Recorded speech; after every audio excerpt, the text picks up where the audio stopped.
উৎসবমুখর পরিবেশে চলছে ভোটগ্রহণ। দীর্ঘ লাইনে দাঁড়িয়ে ভোটারদের অপেক্ষা। প্রথমবার ভোট দিতে পেরে উচ্ছ্বসিত তরুণরা। গোপালগঞ্জে ভোটকেন্দ্রে ককটেল বিস্ফোরণে শিশুসহ 2 আনসার সদস্য আহত। সারা দেশে ভোট উৎসব চললেও উল্টো চিত্র গোপালগঞ্জে। ভোটার শূন্য কেন্দ্রগুলো। অনেক কেন্দ্রে নেই প্রার্থীদের এজেন্টও।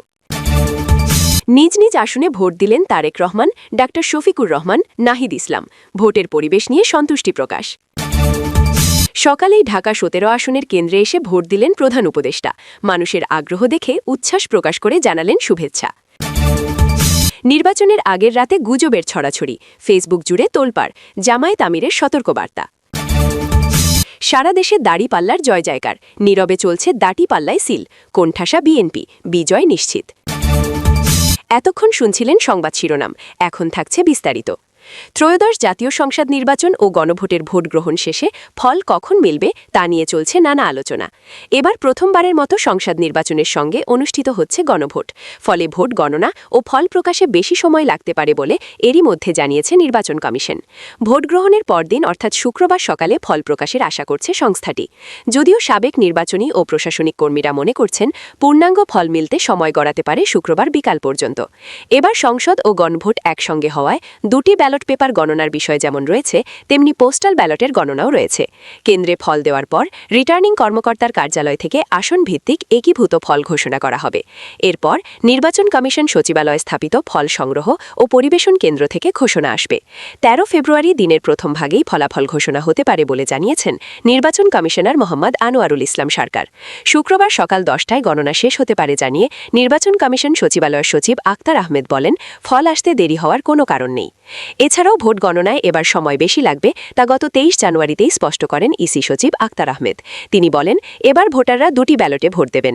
এর সঙ্গে পোস্টাল ব্যালটের গণনা রয়েছে। এ কারণে গণনায় স্বাভাবিকের চেয়ে বেশি সময় লাগবে।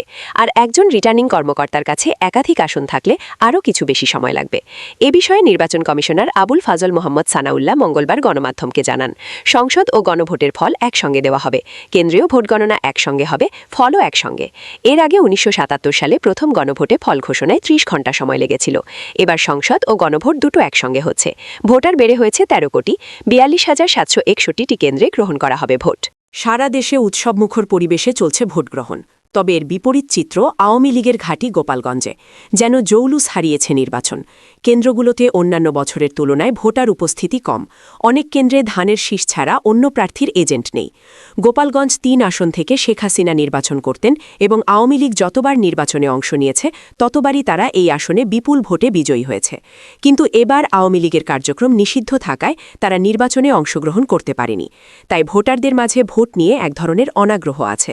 আওয়ামী লীগও এখানে ভোট বর্জনের ডাক দিয়েছে।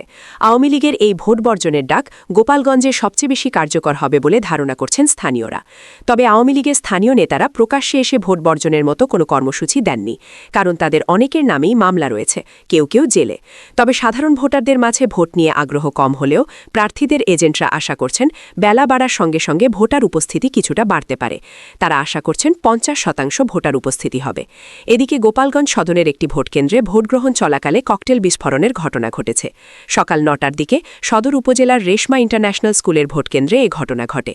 এতে 2 আনসার সদস্য সহ ভোটারের সাথে আসা এক শিশু আহত হয়েছে। ত্রয়োদশ জাতীয় সংসদ নির্বাচনে ভোট দিয়েছেন সেনাবাহিনী প্রধান জেনারেল ওয়াকারুল জামান।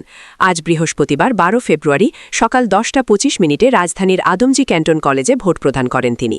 ভোট দেয়া শেষে সেনাপ্রধান বলেন, সকল ভোটারকে আমি অনুরোধ করব, আপনারা নির্ভয়ে ভোট দিতে আসুন।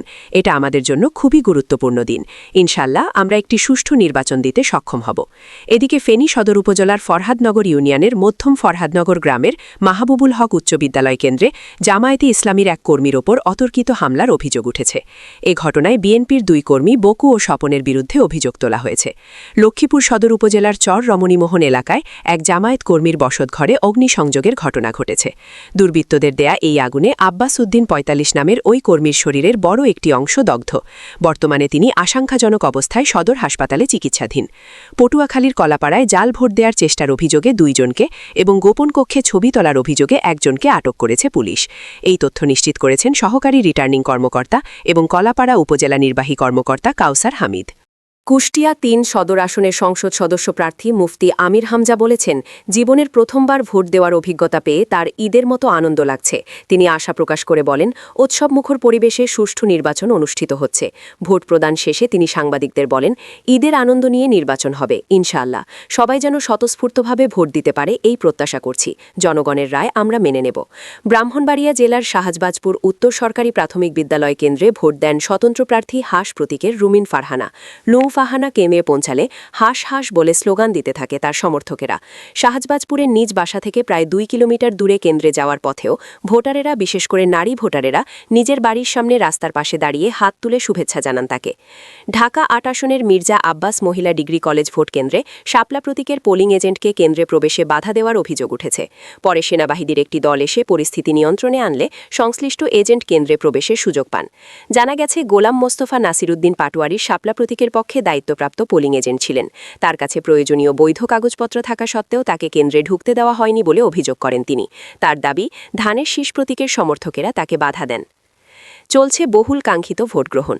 সকাল থেকেই বিভিন্ন কেন্দ্রে ভোটারদের উপস্থিতি চোখে পড়ার মতো। কেন্দ্র ঘুরে সরেজমিনে দেখা গেছে এক ভিন্ন চিত্র। মাঠ জুড়ে জামায়াতের সমর্থকেরা সরব উপস্থিতি। তাদের দাবি, নির্বাচনে বইছে গণজোয়ার।